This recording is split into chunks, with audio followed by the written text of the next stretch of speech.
Jalan 10, saya ajak teman tambah 15. Dan pada hari ini Ramadan itu sudah kita bisa memberikan terlayani yatim itu jumlah 1450 orang yatim terlayani. 1450 orang yatim. Itu masuk yatim, duafa, mu'alaf, dan hafal Quran.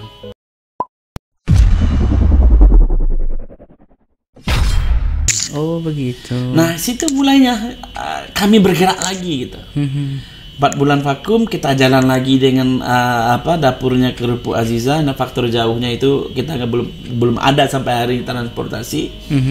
Susah juga kita ngejar itu. Jauh ya, ujung ke ujung. Oh iya, kita merasakan juga gitu kan. Nah dan kita nih harus kita full karena ada yang nanya kita pas kasih gulai kambing. Nanya anak yatim ke kita, Om Esa kok nggak ada lagi? Om Esa kok lupa sama kami. Mana nasi gorengnya, kami nunggu loh. Iya. Gitu. Iya juga.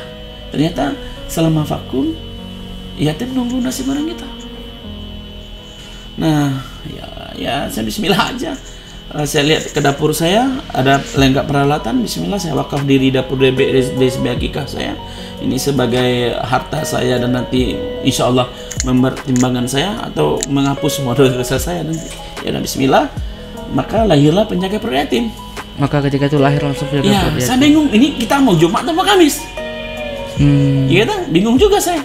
Maka kalau Jumat kita lakukan terus dengan hari yang siang, sore sampai malam, orang terbiasa banyak nyumbang itu. Dan ada sebuah pernah saya baca, Allah itu mencintai sebuah amal yang orang kerjakan itu susah. Kapan ya? Waktu kapan saya kasih?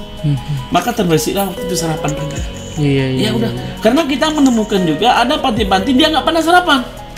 Dia cuma makan siang dan malam. Benar. Kenapa gitu? Dia harus jam 6 itu harus berangkat sekolah. Dia rame, cuma transportasi satu. Iya. Cuma kasih air teh udah selesai. Lapar, saya bilang, gimana? Kalau kamu nggak sarapan, lapar. Iya om, lapar. Dan ya tahulah kita untuk sarapan itu susah juga gitu. Iya, Maka ya Allah bismillah, saya bawa ponakan saya eksekusi pada hari itu 10 lontong. 10 lontong pagi. Sarapan. Jam 4:30 saya berangkat bawa ponakan saya yang umur 10 tahun. Saya merintis gerakan sama dia hanya berdua. Jalan 10, saya ajak teman tambah 15. Dan pada hari ini Ramadan itu sudah kita bisa memberikan terlayani yatim itu jumlah 1450 orang yatim terlayani. 1450 orang yatim. Itu masuk yatim, duafa, mu'alaf, dan hafal Quran. Yatim, duafa, mu'alaf, dan penghafal Al-Quran. Yes. Masya Allah, banyak sekali ya bang. Kita harus memiliki kalau saya punya impian sampai di end umur saya udah habis di dunia, saya ingin bagaimana saya bisa atau saya kasih yatim atau dengan yatim bisa makan melalui pikiran saya, mengajak orang itu saya target 1 miliar dengan cara saya mengadvokasi orang bisa 100 miliar orang bisa makan. Itu dunia loh. Ya udah ya Allah, cabutlah lagi 1 miliar anak yatim bisa kita kasih makan. 1 miliar anak yatim, Masya Allah itu. Yatim semua ya, penting yatim, duafa, mu'alaf, penghafal Al-Quran. Kita nggak tahu doa-doa kita ini, mana tahu penjaga perut yatim bisa kita ngasih adik-adik kita di Palestina nantinya, Suriah dan semuanya. Penting doa kita melangit dulu. Iya betul. Penting kita berharap dulu bang. Berarti awal mula lahirnya penjaga perut yatim ini adalah ketika dulu sahabat yatimku biasa memberikan nasi goreng dan berbagai bentuk makanan, lalu sempat vakum ketika ada yang mengakikahkan di DSB Akikah, lalu abang menyalurkan sebahagian amanah tersebut dan mereka nyeletuk. Om Esa mana yang dulu sering datang, akhirnya tersentuh hati, terketuk hati, harus mulai lagi. Lalu diwakafkan dapur DSB Akikah untuk sekarang setiap pekan bang ya. Kita event kita itu alhamdulillah kita Jumat pagi. Setiap Jumat pagi. Kita ambilnya itu bergerak jam 3:30. Jam 3 kita mulai prepare, 3:30 kita mulai eksekusi distribusi. Jam 3 subuh sudah bangun. Iya. Sudah prepare. Kita berharap cuma satu aja. Allah udah janji. Saya akan turun di sepertiga malam terakhir. Benar. You minta apa? You minta ampun, saya ampunkan. Diampuni. Kalau kamu minta, saya akan kabulkan. Semoga istighfar kita di jam 3:30, 4. Kami kan tim tahajud dulu deh, baru kita eksekusi. Saya bilang ke tim, semoga asbab kita ini kita lakukan hari ini, niatkan Allah gugurkan dosa kita, dan kita kerja kita ini kita niatkan sebagai memperberat timbangan pahala orang tua kita, dan Allah cinta, dan kita butuh Allah cinta aja kita.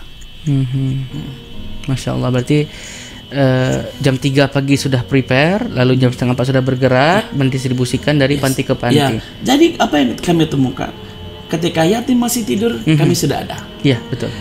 Yatim tidur, dia tahu tuh, oh kalau minggu week ini makannya kacang hijau plus telur plus roti. Kalau ini kolak plus ini plus ini, dia ngafal itu. Iya. Oh, dia udah apa? Kita kan kalau kita pakai cup 1000 itu kan repot banget. Kita pakai toples, kita takar ini berapa gelas nih, nah gitu aja supaya cepat gerak kita. Kalau kita pakai apa kan susah juga, takut nggak terkejar nanti, kasih dan serapan, takut tumpah juga nanti. Yes. Ya, teman-teman, inilah beberapa cerita singkat ya terkait lahirnya penjaga perut yatim dan kenapa namanya penjaga perut yatim. Apa? Kenapa namanya penjaga perut yatim? Yatim itu anak kita. Ya, karena yatim itu juga bukan pilihan, Bang ya. Karena semuanya udah ditetapkan ya, Bang. Yatim itu anak kita. Karena kalau kita bertanya pada diri kita, pasti kita nggak akan mau jadi yatim, betul, Bang. Yes. Dan juga orang-orang yang peduli dengan anak yatim, yang mengasuh, dan di sini bisa jadi Bang Esa adalah ayah mereka ya, Bang. Bukan saya, antum semua. Para donatur gitu ya. Para donatur juga hanya mengharapkan doa ya, Bang, dari para aitam, dari para yatim-yatim. Yes. Bahkan kabarnya ini para donatur ini nggak pernah ketemu, Bang ya. Saya memiliki grup WA khusus untuk donatur, untuk report saya, report distribusi porsian berapa, ada grup khusus itu Indonesia. Dan hampir 95% itu sangat nggak kenal saya, nggak pernah ngobrol ke Belum saya. pernah ketemu. Iya, saya nggak tahu bagaimana. Maka saya bilang, kalau orang nanya ke saya, benar Esa ini ownernya apa? Ownernya penjaga perut yatim? Saya bilang tidak. Founder. Saya cuma founder atau inisiator. Ownernya Allah. Kalau Allah ownernya, ya udah selesai, itu Allah yang ngurus semua. Pokoknya 1000 deh. Orang ngeletuk ke saya, jikalau penjaga perut yatim tidak ada donatur lagi, apakah penjaga perut yatim you masih ada? Saya bilang masih. Kenapa? Ini amal konsisten saya. Saya menyadari saya bukan ustadz seperti Bang Lidra. Saya bukan orang yang soleh seperti Bang Lidra. Saya bukan hafiz seperti antum. Ya, yang hanya kami bisa lakukan sebagai pelayan yatim ya cukup itu. Pelayan yatim. Pelayan yatim harus ada sampai kapanpun. Sampai dunia ada, yatim itu pasti ada. Dan saya meyakini, dan kita tidak tahu doa yatim. 1000 doa, insya Allah tiap subuh Jumat. 1000 doa yatim itu melangit. Tanpa ada hijab. Dan saya meyakini, dan saya tidak tahu doa yatim mana. Ketika saya sempit, ketika donatur sempit, Allah lapangkan. Benar sekali. Ketika yatim itu, ketika kita lagi susah, Allah tolong. Pokoknya intinya Allah tolong deh. Sandarkan semuanya dan meyakini tiap doa yatim itu melangit, tidak ada langsung arsy Allah tembus. Karena kami berjalan di 3:30 subuh itu dingin. Semoga dinginnya subuh itu adalah penggugur atau penghapus api-api neraka ketika daging kami itu dibakar. Itu aja yang kami doakan. Dan kenapa saya bertahan pada hari ini 3 tahun, niatnya cuma satu. Ini amal konsisten saya. Ini amal konsisten yang harus selalu ada. Alhamdulillah seluruh donatur WA saya, chat pribadi saya. Dulu saya nggak pernah mengenal yatim, dan saya hanya mengenal yatim cuma Ramadan doang. Maka kenapa doa kita tertolak pada hari ini? Karena kita tidak mendengar rintihan perut anak yatim tidak makan. Iya, benar sekali. Sedangkan kita makan, kita hanya kita buang saja. Mungkin salah satu seperti kita tidak pernah surat Al-Mulk 1:3. Dan saya tidak mau Allah cap saya itu, misal saya ahli tahajud, ahli semua, pokoknya ahli ibadah.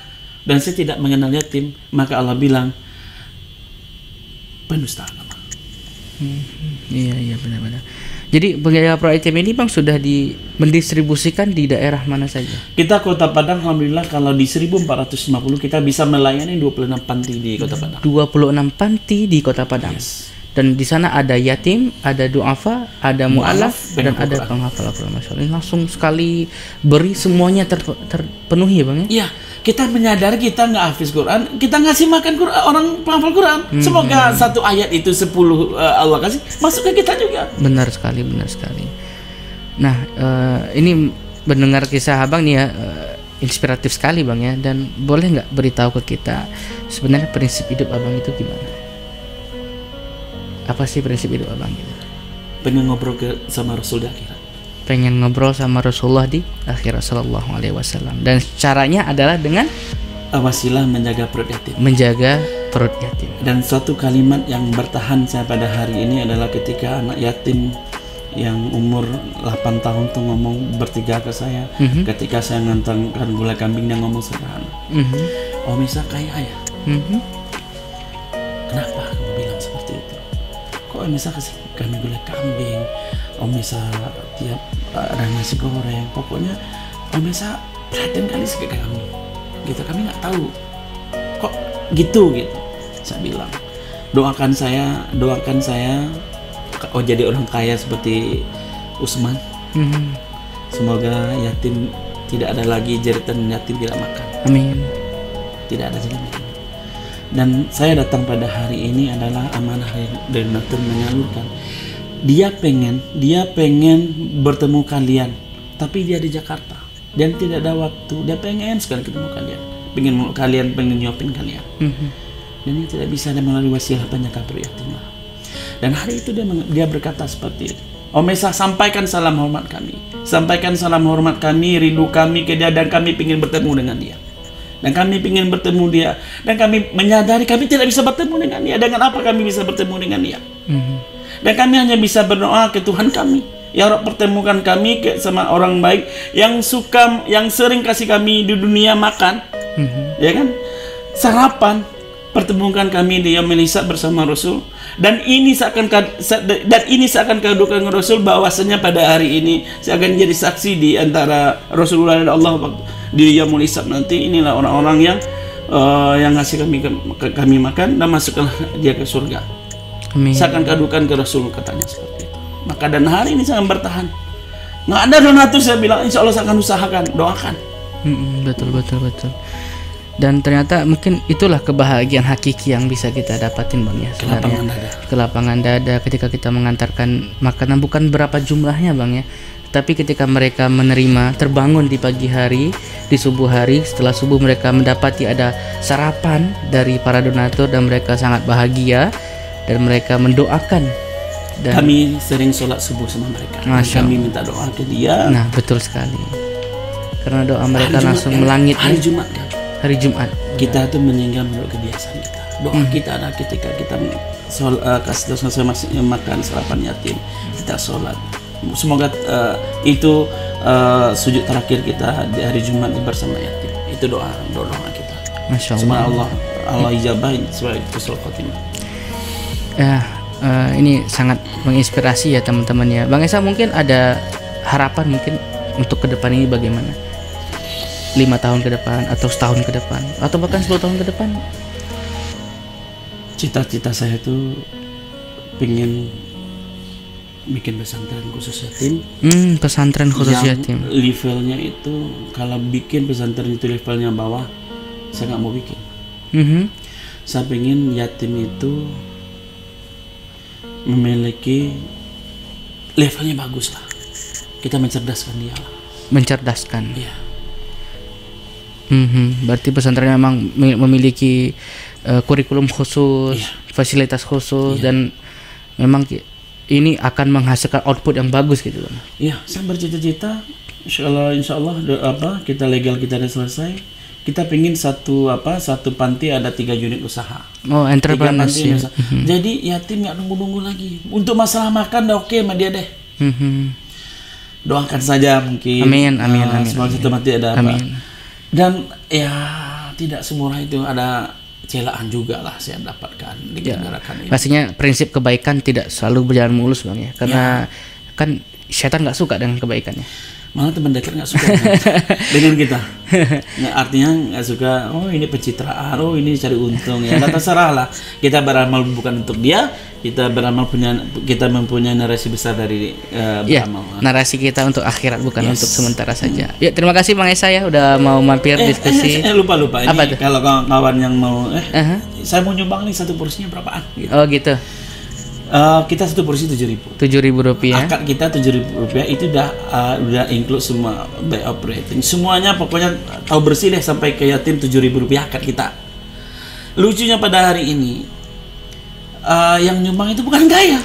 Ada yang istiqomah pada hari 10 orang istiqomah pada hari ini. Orang yang susah juga hidupnya kita bisa saya lihat. Itu istiqomah di satu porsi per week. Satu porsi per week istiqomah sejak dulu. Yes. Masya Allah, cuma Rp7.000 satu porsi. Nasi Kota Berkah Rp10.000. Rp7.000 include all in. Yes. Sudah sampai ke anak yatim. Nah, teman-teman yang ingin berdonasi silakan berkabar. Jangan malu, jangan ragu-ragu. Mari ikut ambil bagian dalam amalan ini, karena ini amalan yang sangat luar biasa. Karena yang mendoakan kita langsung anak yatim, para duafa, mu'alaf, dan para penghafal Al-Quran. Ya, gitu ya Bang Esa ya. Yes. Terima kasih Bang Esa sudah mau mampir, meluangkan waktu bercerita tentang penjaga perut yatim, dan insya Allah kita akan ngobrol lagi tentang Nasi Kota Berkah bersama inisiator satu lagi nantinya. Ada Bang Dharma dan juga ada Pak Restu nantinya insya Allah. Baik teman-teman, mungkin sekian yang bisa kita ambil hikmah dari perjalanan hidup seorang Bang Esa dan gerakan beliau penjaga perut yatim. Semoga kita bisa bertemu lagi di pertemuan akan datang. Wassalamualaikum warahmatullahi wabarakatuh.